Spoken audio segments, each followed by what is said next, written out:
மருதூர் கிராமத்தின் அந்த மாலை பொழுது மிகவும் அமைதியாக இருந்தது. பெரியவர் மாணிக்கத்தின் தோட்டத்தில் விளைந்திருந்த மாம்பழங்கள் தேன் போல இனிக்கும் என்று ஊருக்கே தெரியும். சிறுவன் வெற்றிக்கு அந்த மாம்பழங்கள் மேல் ஒரு கண். ஒரு நாள் மதியம் யாரும் இல்லாத நேரத்தில் தோட்டத்திற்குள் புகுந்த வெற்றி மரத்தில் இருந்த பெரிய மாம்பழத்தை பறிக்க முயன்றான்.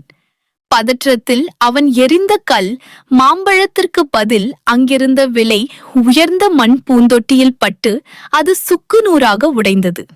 அது மாணிக்கம் தாத்தாவுக்கு மிகவும் பிடித்தமான அவர் மகன் வெளிநாட்டிலிருந்து வாங்கி வந்த தொட்டி.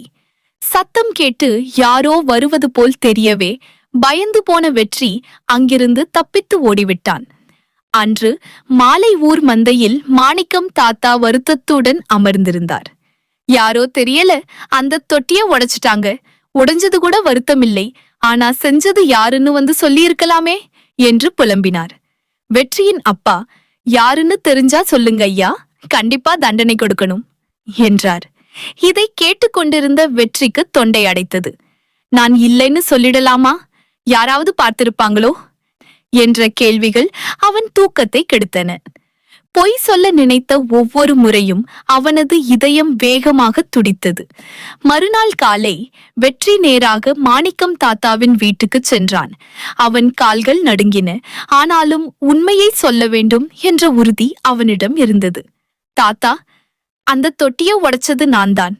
மாம்பழம் பறிக்க ஆசைப்பட்டு தெரியாம கல்லெறிஞ்சிட்டேன். நேத்து பயத்துல ஓடிட்டேன், என்ன மன்னிச்சிடுங்க என்று தலையை குனிந்து கொண்டு அழுதான்.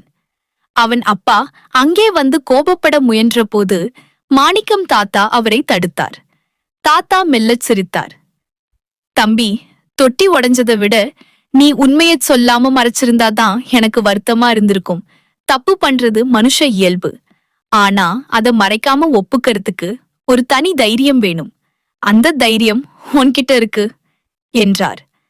அவர் ஒரு பெரிய மாம்பழத்தை எடுத்து வெற்றியின் கையில் கொடுத்தார். இது நீ உண்மை பேசினதுக்காக நான் தர பரிசு என்றார்.